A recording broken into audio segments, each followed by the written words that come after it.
stop to wonder, what would it take to build a house for God? I mean, a real, physical house, not a metaphor.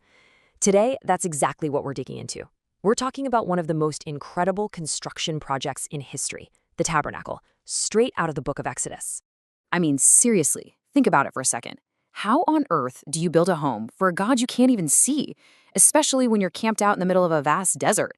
This is the massive question facing the people of Israel. They're fresh out of slavery, and now they have this monumental task. It's about way more than just architecture. It's a test of faith, community, and, well, everything. So, here's how we're going to break it all down. We'll start with the blueprint, and spoiler alert, it came from the very top. Then we'll see how the entire community pitched in. We'll take a tour of the sacred space itself, witness the moment the glory arrived, and finally, explore why this whole thing is called a shadow of things to come. Okay, first up, a blueprint from God. Let's dig in. We're talking about the actual plans for this building, and these weren't drawn up by some famous architect. Nope.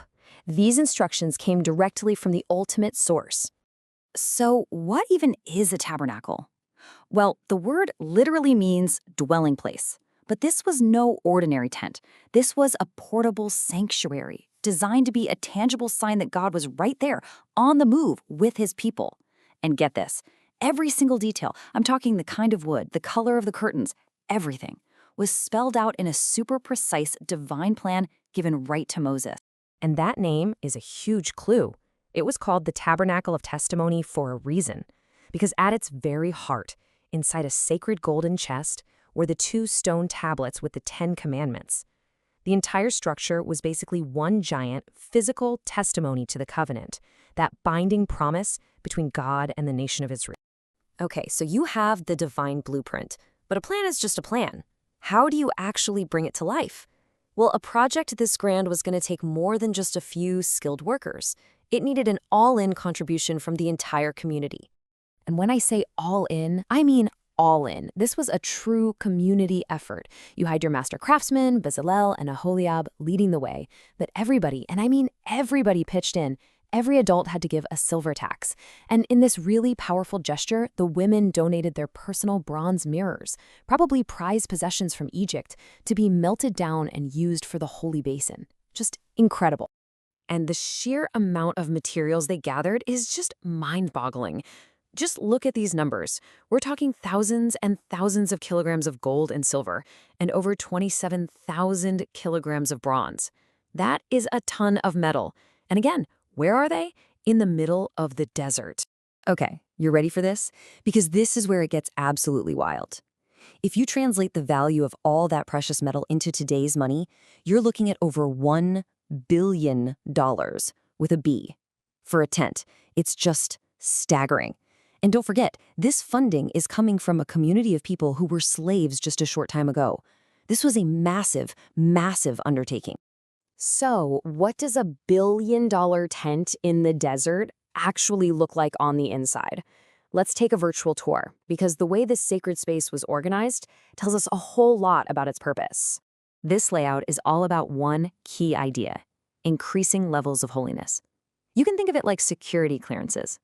The outer courtyard, that was open to everyone for things like sacrifices. But then you get to the holy place, and it's priests only. And finally, you have the inner sanctum, the most holy place. Only one person, the high priest, could go in there, and only on one single day of the year. It was a physical map of what it meant to approach God. And the high priest himself was dressed like a walking symbol of this holiness. His garments were unbelievably intricate. He wore this breastplate that had 12 different gemstones, one for each of the 12 tribes of Israel. So when he went before God, he was literally carrying the entire nation on his heart. And his turban had a gold medallion right on the front, basically a name tag that read, "Holy to the Lord." Now, here is one of the coolest details. Along the hem of the high priest's robe were these tiny golden bells. So as he moved around inside the holy place, the people outside could hear the faint ringing. It was their auditory proof that he was still alive, carrying out his duties in God's presence. It was a living connection to the sacred. All right, so the fundraising is done, the crafting is complete, and the whole thing is assembled. After all this meticulous work, the moment everyone's been waiting for is finally here. It's time for the grand opening. It's time for the glory to arrive. And check out this timeline. It's pretty amazing. The construction itself took about 6 months, and the tabernacle was officially raised and dedicated on the first day of the second year after they left Egypt. That is exactly 1 year to the day since the Exodus began. Talk about a powerful anniversary. Before the official dedication, Moses does a final walkthrough. He inspects every single item, from the smallest tent peg to the golden altar, and he confirms it was all built precisely according to that divine blueprint. No human add-ons, no creative changes. Then he blessed the craftsmen for their faithful, amazing work. And then it happens. The moment of truth. The same cloud that had been guiding them through the desert descends and covers the tent. And then the glory of the Lord, this radiant, holy light, filled the entire structure. It was so intense that not even Moses could go inside. God had officially moved in. But the story doesn't just end there, with a cloud of glory in the desert. The source material emphasizes that the tabernacle's true importance, its lasting significance, lies in what it pointed toward. It was a shadow of things to come. Now, this is maybe the key takeaway. All those meticulous details, all those instructions, they weren't random. They were all part of a shadow. Think about it. A shadow isn't the real thing, right? It's an outline, a representation of something real. That's what the tabernacle was, a physical model pointing toward a much deeper, greater spiritual reality that was still to come. So what exactly did it symbolize? Well, according to later writers looking back on this story, the tabernacle was a preview.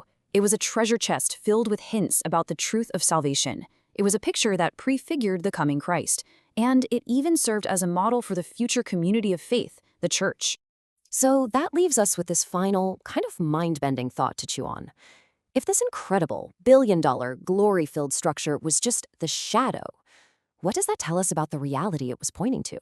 How much more glorious must the real thing be?